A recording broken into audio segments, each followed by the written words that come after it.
आज आम आलोचना करवा इतिहास मैट्रिक श्रेणीर इतिहास बहिर द्वितीय अध्याय जहाँकि स्वतंत्र ओडिशा प्रदेश गठन। यह हूँ प्रथम आम स्वतंत्र ओडिशा प्रदेश गठन करिवार जहाँ ओडिया जातीयतार विकास जहाँ होता से विषय आम आज संपूर्ण भाव में आलोचना करवा। तो ओडिशा केवे इंग्रेज मान द्वारा अधीन इंग्रेज मान द्वारा शासित होता 1803 मसीह इंग्रेज मान द्वारा शासित होता। यहाँ देखिपे संपूर्ण भाव लिखाही 1803 मसीह इंग्रेज मान द्वारा शासित होता। जो ओडिशार शेष राजा किए थे मुकुंद देव थे। ओडिशार शेष राजा किए थे ना मन रखे सूर्यवंशी राजा शेष राजा ओडिशार महान गंगवंशी तथा सूर्यवंशी नरपति जी होती आमर किए ना से होती आमर मुकुंद देव से होती आम ओडिशार शेष हिंदू राजा एवं से 1559 एठार लिखाही देखिपे 1559 रु 1568 मसीहा पर्यंत भारत ओडिशा शासन करते। ओडिशा नौका दुर्भिक्ष केवे पड़ा ना 1866 ओडिशा नौका दुर्भिक्ष पड़ा जहाँकि यह प्रत्येक केवल मैट्रिक परीक्षा यह उपयोगी नुहे समस्त ओडिशार जीके कहले यहाँ को भूल हेब ना आम ओडिशार जीके कहीपर। स्वतंत्र ओडिशा प्रदेश गठन प्रत्येक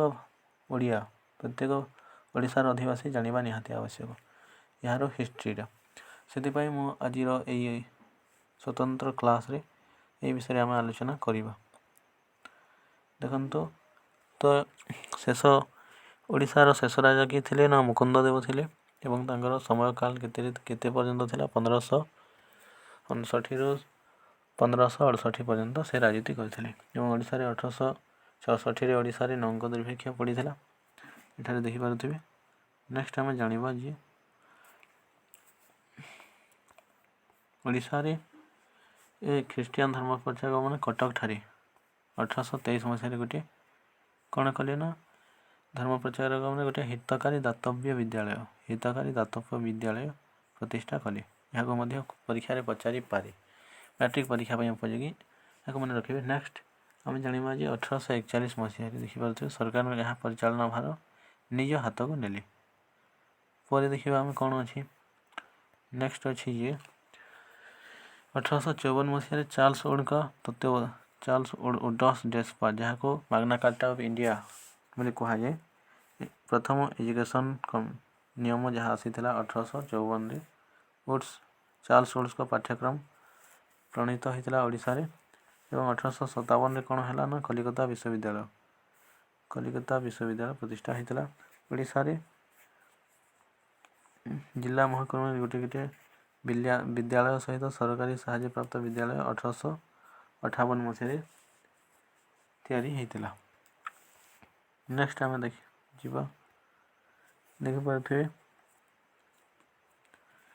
आमर 1854 मसीह तो चार्ल्स वुड का पाठ्यक्रम प्रणीत होता ओडिशा रे। 1857 मसीह कलिकता विश्वविद्यालय प्रतिष्ठा होता। नेक्स्ट आम देखा जे 1837 मसीह कौन है ना 1800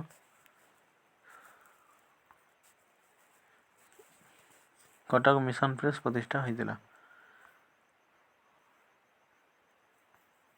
आपको देखा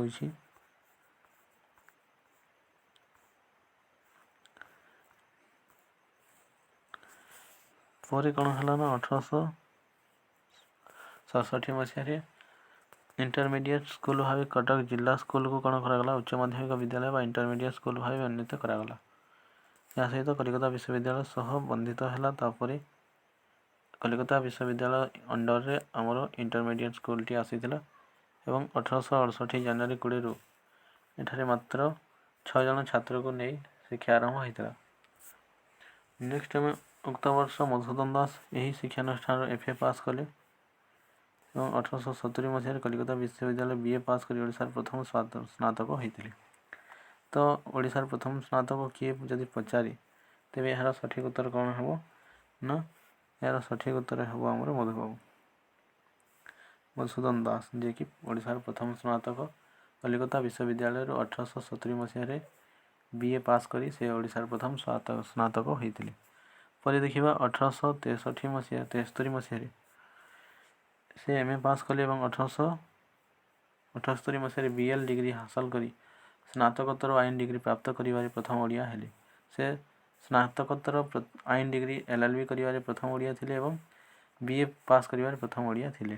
कलिकता विश्वविद्यालय पास करते 1876 मसीह कटक उच्च विद्यालय जो इंटरमीडिएट स्कूल थिला केबे थिला ना 1868 जनवरी 20 रु स्टार्ट होता 6टी छात्र को लेकिन स्नातक महाविद्यालय स्थानित कराइला केबे 1876 यहाँ को मन रखिए। नेक्स्ट आम सर्ट टाइप आलोचना करवा तापर कौन है ना ओडिया भाषा साहित्य संवादपत्र विकास किपरि भाव है से दिगरे भी आम टे आलोचना करवा। यहाँ तो प्रायतः ओडिशार OSSC Odisha staff selection commission एवं जो OSSC यही परीक्षा मनकर प्रायतः न्यूज पेपर क्वेश्चन आसी थाए तो से समस्ते देखिले कौन से असुविधा ना से मुझे वीडियो को प्रस्तुत करी। नेक्स्ट आम देखा आज ओडिशा भाषा साहित्य संवादपत्र विकास ओडिया भाषा साहित्यर विकास किपरि है से विषय आम टे आलोचना करवा। ओडिशा छापाखाना नाला कौन सी जगह छापाखाना नाला कि ओडिशा केबे छापाखाना होता ना 1837 मसीह होता। तापर 1866 मसीह 1866 मसीह 1866 मसीह गौरीशंकर राय जहाँ कर्मवीर बोली कहुए संपादन उत्कल दीपिका प्रकाश पाई प्रथम ओडिशार प्रथम संवादपत्र थिला Utkal Deepika fast news paper यहाँ को मन रखिए उत्कल दीपिका। पर 1868 मसीह कौन है ना बालेश्वर फकीरमोहन सेनापति संपादन फकीरमोहन सेनापति संवाद वाहिका 1868 2 वर्ष पर गौरीशंकर राय उत्कल दीपिका कटक ठारे 1866 मसीह प्रकाश करते एवं बालेश्वर 1868 मसीह फकीरमोहन सेनापति दुईटी संवादपत्र बाहर करते संवाद वाहिका एवं बोधदायिनी। नीलमणि विद्यारत्न 1899 मसीह नीलमणि विद्यारत्न द्वारा बामुंडारू संबलपुर हैतीसणी प्रकाश पाई यही पत्रिका मैंने कौन करते ना उत्कलिया भाव को जागृत करते लोक मान ओडिशा सहित संपर्क जोड़ी हवा को प्रवर्ताउथिले। नेक्स्ट आम देखा 1837 मसीह कौन है ना कटक ठारे मिशन प्रेस स्थापना मुद्रण यंत्र स्थापना है जहाँद्वारा कि ओडिया भाषा प्रसार करिवारे सहज होगला। आम टे स्पीड चलवा इम्पोर्टाट पॉइंट गुड़िक आम आलोचना करवा। एबे आम देखा जे कटक आमर ओडिशा रे 1839 मसीह देखु 1839 मसीह कौन है ना 49 मसीह ओडिशा रे बंगलार कलेक्टर ओडिशा रे क्यों भाषा लागू कले बंगला भाषा लागू करदे ये मसीहा को मन रखिए। नेक्स्ट आम देखा जे 1882 मसीह उत्कल सभार गठन होता 1882 मसीह 1882 मसीह कौन होता ना उत्कल सभार गठन होता एवं यहाँ था प्रथम ओडिशार प्रथम अनुष्ठान ओडिशार प्रथम गण अनुष्ठान थिला एवं बालेश्वर उत्कल भाषार उन्नति बोधदायिनी सभा तैयारी कराइथिला। कटक ठारे उत्कल सभा उद्दीपना सभा होता ब्रह्मपुर उत्कल हितवादिनी सभा थिला एवं यही बही रे गोटे इम्पोर्टाट पॉइंट अच्छी जे महिमा धर्म प्रवर्तक किए एवं मुख्य प्रचारक किए ये दुईटी क्वेश्चन सेठार आसी थाए। महिमा धर्मर प्रवर्तक होचन गोस्वामी महिमा गोस्वामी यहाँ मन रखिए महिमा गोस्वामी एवं यार मुख्य प्रचारक किए ना भीम भोई। भीम भोई होती मुख्य प्रचारक एवं महिमा गोस्वामी होती कौन ना प्रवर्तक। ये धर्म को से प्रवर्तन करते यहाँ मन रखिए। तापर आम देखा जी आईटी रेभेन्सा कौन करते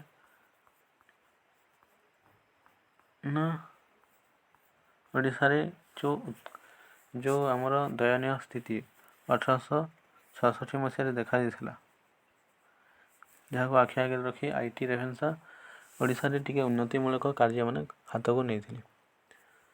बांकी ठारे से नूतन बंध निर्माण करते और पुराना बंधर मरामती कराई मन रखिए। नेक्स्ट आम देखा जे आमर 1882 मसीह लॉर्ड रिपन द्वारा स्थानीय स्वायत्त शासन लागू होता। लोकल सेव केवे लागू होता ना 1882 मसीह देखिपे ये गला विभिन्न अनुष्ठान गठन 1882 मसीह लॉर्ड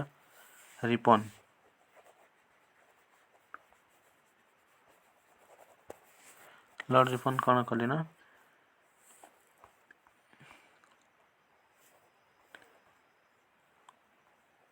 देख ये मुझे आईटी रेभेन्सा कौन करते ना उन्नतिमूलक कार्यक्रम हाथ को नहीं बांकी ठारे नूतन बंध निर्माण कर मरामती करते पक्का पिचु रास्ता संयोजित करते भारत सहित अन्य प्रदेश सहित।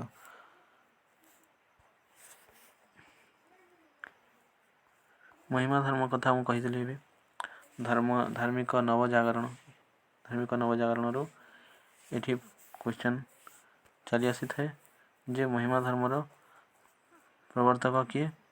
महिमा धर्मर प्रवर्तक होती महिमा गोस्वामी एवं यार मुख्य प्रचारक किए यार मुख्य प्रचारक होती भीम भोई। ये मन रखिए। नेक्स्ट आम 1882 मसीह भाइसराय किए थे ना 1882 मसीह भाइसराय लॉर्ड रिपन थे जहाँ द्वारा भारत में कौन है ना स्वायत्त शासन व्यवस्था प्रचलित होता और ओडिशा रे प्रचलित होता जहाँकि ओडिया मान को खुशी कर देथिला एवं ओडिया माने लॉर्ड रिपन को संबोधन करने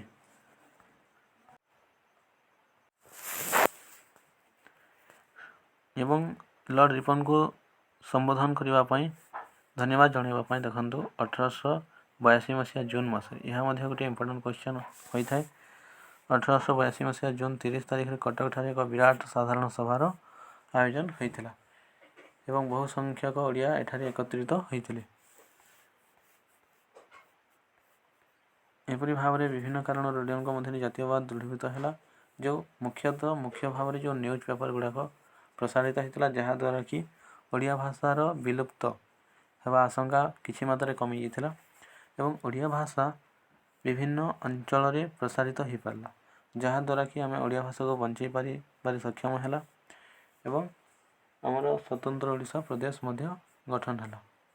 तो यहपरी भाव में आम एठारे किछि क्वेश्चन आलोचना करिबा। दुई गोटी वाक्य शब्द लेख ये क्वेश्चन को आम आलोचना करिबा।